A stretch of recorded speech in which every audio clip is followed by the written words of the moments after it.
and this is Nuki. Today I'm going to be showing you how we can make the most out of this beautiful yoga wheel right here.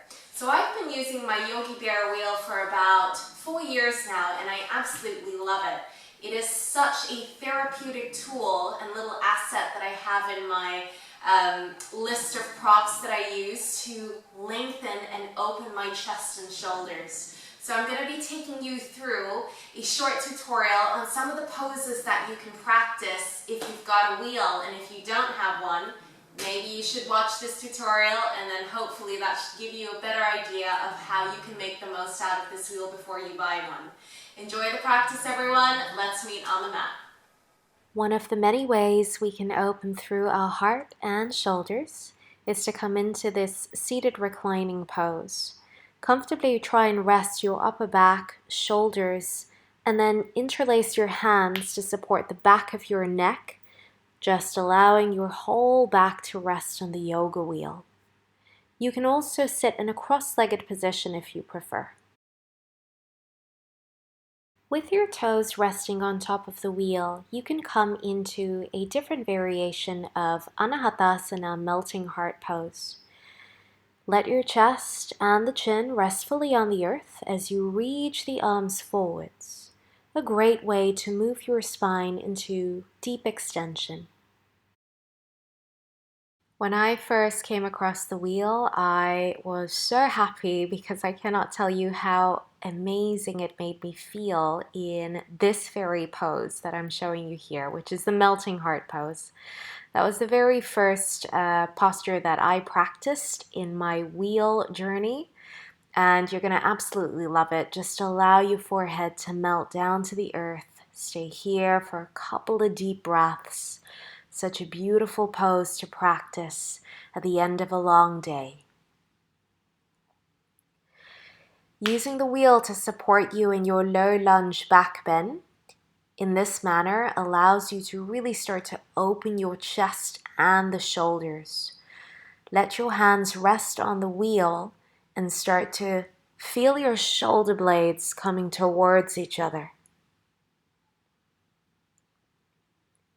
By drawing the wheel overhead, you're getting this beautiful chest and shoulder opening. It might feel a little bit intense, as though you're going to lose the wheel here, and if that's the case, don't lean back too much. Just bring the wheel to a place that feels comfortable for you without straining the arms. I love to use the wheel in this way, which is what I like to call reverse tabletop, in a supported fashion. The wheel needs to sit very nicely in between your shoulder blades, and you can just interlace the fingers behind your head. My ultimate favorite stretch, so this is second one, I can't quite decide between melting heart or this one. But if you own a wheel, if you don't own a wheel, go buy one. This is going to be absolutely phenomenal. And you know that feeling when you crack a back? This is exactly that feeling you're going to feel when you're rolling the wheel backwards and forwards along your spine. It feels so liberating on your chest and the shoulders. Such an amazing posture. Sometimes drawing the arms overhead can be a little bit too much for us, in which case you can take the same pose except just T-shape the arms by the side here. Sink in the pose deeper with each and every breath and allow your chest to open up very slowly. A second variation of the fish pose, if you're feeling more open in the chest, is to place the forearms down on the mat. The difference here is that you'll start to feel more of an opening through your triceps and the shoulders. Try not to let the elbows drift apart, keep them close towards the ears. So before coming into this pose, you can roll backwards and forwards on the wheel just to massage the spine. And you can use the wheel to come into an assisted fish pose. You can bind the hands behind the wheel, extend your legs fully, and let your tailbone and middle of the spine just rest on the wheel as your chest begins to open up. Make sure that the top of the head is rested fully on the earth for support for the neck. But I get it, that might feel too much for you right now, in which case you can still get that beautiful chest and shoulder opening in this way. Just sit your bum back and let the wheel sit very nicely right underneath the spine. Somewhere in between is just to reach the arms back, and immediately you're going to feel this broadening sensation through the chest.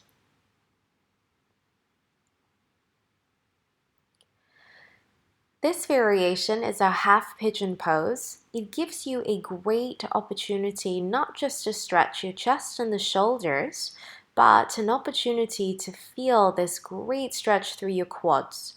We don't often stretch our quads in this way, so the wheel allows us to do this very nicely. To go deeper into the pose, feel free to drop the forearms down and see if you can reach your fingertips to almost touch your feet and the toes behind you. This is allowing you to come into that Kapotanasana pose. I love this wide forward fold pose with the wheel going over my head.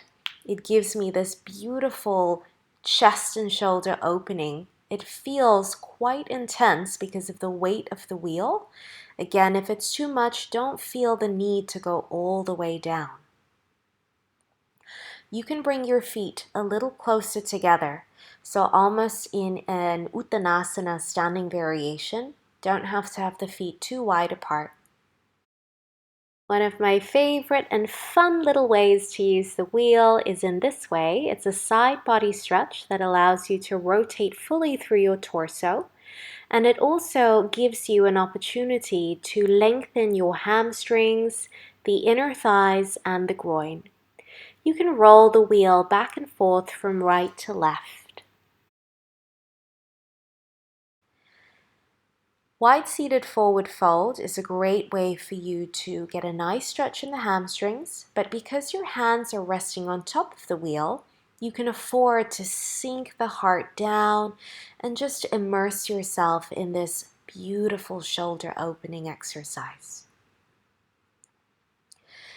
This camel pose variation, where you let the tip toes rest on top of the wheel, is a great opportunity to open your chest, get some beautiful spinal extensions going on. For a bit more of a challenge, reach your hands back to hold on to the wheel. You can send the gaze up or look back, that's entirely up to you. Feel this great opening around the shoulder region. How can we use the wheel to take us into plough pose, you might wonder? So this is an inversion, as you can see, but because we're about to roll the wheel back and your hands are grabbing hold of the wheel, gives you that opportunity to stretch your chest and the shoulders, everyone. Simple upward salute, so Urdhva Hastasana. By holding on to that wheel, you're going to intensify that back bend. Great way to open your chest. This prop can also be fantastic to getting this side body stretch. We don't often stretch our bodies in this direction, and so when we do it, it feels so liberating. The wheel can also be a great way to come into your half VISVAMITRASANA pose. So this is a complex asana because it is a balance. It's a hip opener, a shoulder opener, a hamstring stretch. The list can go on. Use the wheel to support you in this posture, everyone. We can use this prop to support us in our reverse plank pose. A great way to find balance and stability through the core, as well as open through the shoulders and the deltoids. Keep pressing your feet down onto the top of the wheel and send the gaze up. For those of you interested in practicing your binds here, sometimes we use straps to help us with this, but we can also use the wheel to aid us into coming into what we call the mermaid pose or king pigeon bind. So all you need to do is just rest your foot into one side of the wheel, wrap your elbow into the other, interlace your fingers, and come into this beautiful back bend.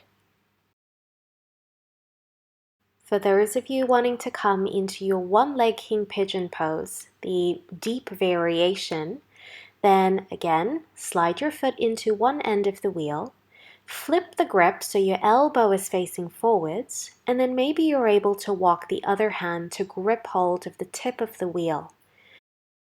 So as you can see, the yoga wheel can really help you with your back bends here in different ways. As normally we'd be using a strap in this instance, we can still use the wheel. That gives us a bit of leverage here to obviously help us through this variation if we are unable to reach our toes just yet. As you lay down on your back, lift both your legs up simultaneously and then drop the top of the foot onto the wheel. You can either keep supporting your back if you prefer, or you can interlace your hands and press down into the earth. Possible options here is to lift one leg up into the sky, whilst you keep pressing the other toe down into the wheel to balance, and then you're going to come into sort of a one-legged shoulder stand. So these are all the different ways that you can use the wheel to open your chest and your shoulders. Enjoy the practice, guys. Hi everyone! We hope that you found that yoga wheel tutorial helpful and you know how to make the most out of this little prop now. Be sure to subscribe to my YouTube channel for additional yoga tips and weekly yoga classes delivered directly to your inbox. Stay safe everyone. Namaste.